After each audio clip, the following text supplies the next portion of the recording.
Cheers, my boys. My nose is itchy. If you've noticed, kind of a big nose here. Because when I was a kid, I used to my nose like that. I won't do it now. It sounds absolutely disgusting. And the cartilage in my nose is very scarred up because I used to do this and go. When I was a kid, with my nose itched, I would go. And now I'm regretting it because I have an old man nose right here. I'm very self-conscious about my nose. Maybe I shouldn't. Maybe I should. I'm not entirely certain how it makes me look because it's impossible for an individual to judge their own attractiveness. Number one, attractiveness is relative, and number two, this is my face. I've been looking at it for my entire life. I can't tell you what it looks like, how it ranks comparative to other people. I could go to one of those online attractiveness ratings where you put dots on your face and it tell you how attractive you are. But whatever. Ugh. So, I don't know. Sit back, relax, grab a root beer, not regular beer. I don't drink alcohol. I don't like alcohol. I don't drink alcohol. I believe that alcohol is a key component of our civilizational history. But I don't think that I don't drink alcohol, not because I don't like it. I really don't like the taste, but because I know that I have a very addictive personality, and then if I start drinking alcohol, I'll drink a lot of it. I already drink a lot of soda. This isn't the first root beer I've had today. And root beer's not the only thing I've had today. Spreckers. This is a local Wisconsin brand, actually. One time, I bought low-cal Spreckers. I thought it said local, but it was actually low, L-O-cal, C-A-L, with a little dash in between. I thought the low-cal meant that the root beer was produced locally, but no, it was a low-calorie version of the root beer, and it tasted absolutely horrible. When I buy root beer, I don't buy it for this stuff. This is the good stuff. I don't buy the good stuff to have, low cal. I drink a lot of diet soda. That's fine, but you don't pay the good money for diet soda. This root beer, I don't know why I did that, has honey in it, actually. Yeah, it says raw Wisconsin honey. Not just any honey, raw Wisconsin honey. I live here in Wisconsin. The last video I filmed was back when I was living in Louisiana. Louisiana's a nice place, but I look kind of weird when I drink this.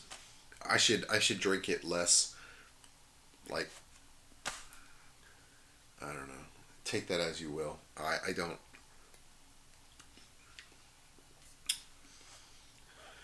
So, this isn't exactly supposed to be ASMR. I know I did ASMR on my channel a while back. This is more of an experimental video format that will allow me to test the waters, so to speak. If you don't like the way I'm doing things, tell me. I'll change it up. I'll get a better webcam. I might actually link to a Patreon. I did create a Patreon page back when I don't know why I created the page. I'll link to it in the description below if you really want to donate money to me. I kind of do need the money. Right now, I'm kind of stuck at a point where I need a job, a good one, but I technically have a possible job. I had an interview today, so I have a possible job at the grocery store down the street, but that's not exactly a career, you know what I'm saying? I applied for a job as an assistant editor at a local newspaper. They haven't gotten back to me, and I hope they will eventually get back to me. They probably won't.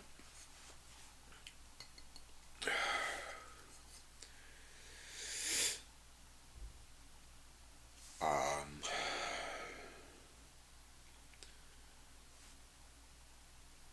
the coronavirus has all of us cowering in fear, so to speak. Um, and that's all I have to say about it.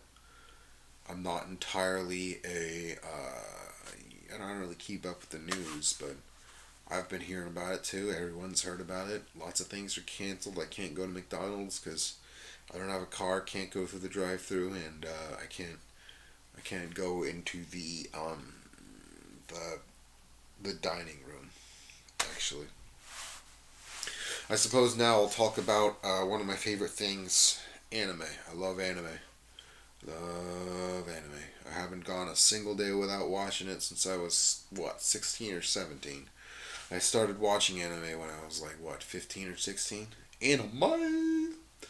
I'm sure you all know what that is. I'm sure a lot of you watch it too, but you probably don't watch as much as I do. You definitely don't watch as much as I do. Most likely. I'm of the belief that I'm in the 99th percentile when it comes to anime consumption. That means that out of 100 people, only one or two will watch more anime than I do. 100 people seems a little low. Maybe 200, 300, 400, 500. Maybe if you limit it to people who actually watch anime. I don't know. Never really gotten involved in any community or anything. There was an anime club back in college. In my college, there was an anime club, and there was an anime club. All they did was just watch anime together. I would have preferred a club where they discussed anime. That would have been a lot cooler. But you know, can't expect everyone to have the literary critics. I'm not a critic either. Can't expect everyone to have opinions about every anime they watch. You know what I'm saying? Can't expect people to watch every anime you've watched. So if you want to talk about a certain obscure anime that you either really like or really don't like or really like to think about, people will be like, "What's that anime?" You know what I'm saying?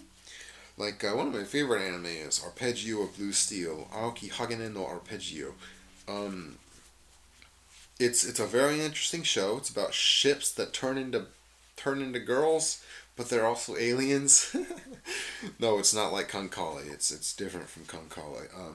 Which you probably also don't know either. Look it up. Kankali. It's Cancolle. It's about these girls that are also battleships, but they're girls, but they're if you want, and then there's also girls, high school girls piloting battleships. That's Haifuri, Haifuri, high school fleet, Haifuri. Look it up, Haifuri. So you got alien ships that have manifestations that are anime girls. You got anime girls that actually are ships, and you have high school anime girls piloting battleships. I don't know. The Japanese really like their battleships, I suppose. Yeah, sort of. That's been the case for a long time, hasn't it? The Japanese built the Yamato. Do you know what about the Yamato? Let me tell you about the Yamato. The Yamato was the biggest battleship ever built. Huge battleship. But it was built 20, 30 years too late. Because by the time the Yamato was finished, um, battleship to battleship combat had ceased to exist, and the current combat, the combat climate that the Yamato served in, which is 1944-45, was dominated by aircraft carriers and airplanes. If the Yamato were built in World War One, it would have dominated the sea. But a bigger ship is just a bigger target when it comes to airplanes. It was very big, and one of the reasons it was able to be so big is because it didn't have to cross the Panama Canal. All American ships have to be able to fit through the Panama Canal. The Yamato didn't, and so it could be as big as it wanted to be. Yeah, so American ships and most ships that have to use the Panama Canal are they're classified as Panamax. So Panamax ships can fit through the Panama Canal. Post Panamax ships can't, or at least they couldn't before the Panama Canal opened up its second waterway. Um, I'm not entirely certain how big the second waterway is, but a while ago, just recently, the Panama Canal doubled its size and opened up another waterway. Um, Speaking of Panama Canal, there's a book on the Panama Canal by David McCulloch. If you don't know who David McCulloch is, look him up. He writes these gigantic 1,000-page books, history books, on the history of like the Brooklyn Bridge. Okay, he wrote a 1,000-page book, like this thick, this big, on the Brooklyn Bridge. Okay, I never read it. He also writes stuff on the American Revolution, John Adams, etc., etc. David McCulloch, and he wrote one about the Panama Canal. Apparently, the Panama Canal, a lot of people died because of malaria and stuff like that. Um, Malaria. You know what I'm saying? Malaria is actually, I'm pretty sure malaria and tuberculosis are the two biggest killers of humans of all time. Malaria and tuberculosis. Tuberculosis is pretty much gone from this world. It was a bacterial infection, and most of the time bacteria are easier to deal with than viruses and parasites. Malaria is actually a parasite. Strangely enough, malaria is a protozoa, not a bacteria, not a virus. It's a eukaryotic single-celled organism. So bacteria do not have a nucleus, and most infections happen through either bacteria or viruses. So bacteria have no nucleus; they are prokaryotes. Viruses aren't even alive; they're just little packages of DNA. Eukaryote means it has a nucleus, and nucleuses contain they're like little command centers. You want me let's segue into the central dogma. Back in high school, I learned there's this thing called the central dogma, which states that DNA transmits into RNA. DNA is read. The reading is copied to RNA. The RNA goes through the cell and enters the ribosomes, and the ribosomes produce proteins, and that's called the central dogma because it's the central dogma that all cellular biology is based off of. Now, Leeuwenhoek, the guy who discovered cells, I'm not entirely certain if it was Leeuwenhoek or Hook. There's a bunch of cell researchers. I think there's Leeuwenhoek and there's Hook. So either Leeuwenhoek or Hook was the first person to look at cells, and what they were looking at was a piece of cork through a microscope, and turns out that the cells of plants, especially cork, look like cells, like actual prison cells, little cells, like cells in Excel, you know? Cell.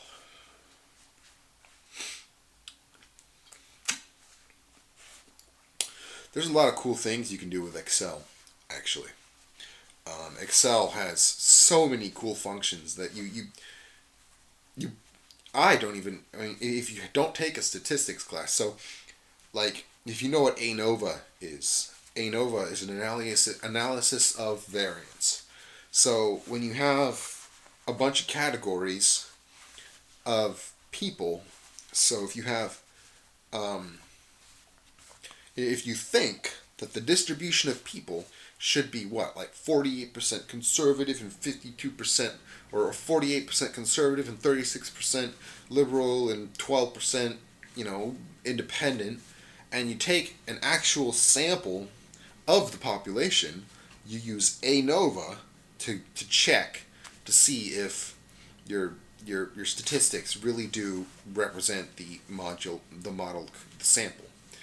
And Excel does that. It's like you have this base level of Excel where you just enter stuff and do a little bit of math, and then you have like the totally bonkers, like esoteric statistical analysis that Excel can also do.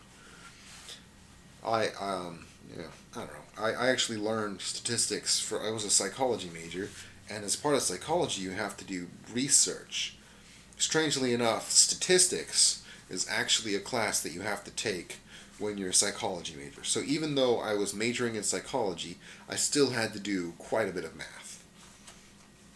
But thankfully, statistics is one of my favorite subjects because I think statistics is the most real out of all um, the mathematical subjects. So it goes like this: statistics is the most real. Uh, Physics is the second most real, and pure math is the least most real. I actually was an engineering major before I was a psychology major, but engineering kicked my butt and I couldn't handle it. Jesus Christ, okay? I was in this class called circuits, right? And this, if you do circuits in like high school physics or AP physics, they're like little simple little things, but god damn, when I took the what I studied. I did all my homework. I paid attention in class. And then when the test comes along, I open it up, the first question, I'm like, holy moly, I cannot do this. I closed the test, put it back on the table blank, left the room, and switched majors. God damn, that was a very it was like reading Latin, or not even Latin, like Japanese, Chinese, Arabic all rolled into one with yikes. Yeah, the fun part about engineering though was that the school I went to had a hands-on engineering program. Freshman year of engineering, I was an engineer for my whole freshman year. Um, they made you build robots. We actually built robots, lots of robots. It was actually very fun. It was challenging, but it was also fun. We programmed them. We built the robots using Arduino, and we programmed them using Arduino. It was pretty cool, actually. There was one time I found we were supposed to make the robot trace a black line on the paper using a photo sensor, and I came up with a really simple program. I'm not a good programmer. I've only programmed a tiny bit, but I came up with a really simple program that I was very proud of. It was just four if statements that allowed the robot to follow the black line. It never worked out exactly the way I wanted it to, and I never got the points for the black line thing, but I was very proud of my simple code. Um, yeah, I'm not a good coder. I wish I was a good coder, but I am a good writer. I think I've been writing since I was 16. I've written 14 books. 14 books. Okay, let's go through them. There's Armed, Cute, and Dangerous, which is about magical girls from anime who are also violent sociopaths and kill monsters, blood. I don't know. And then there's Power Trip, which is about a kid going on an adventure with freaking, I don't know, aliens and shit.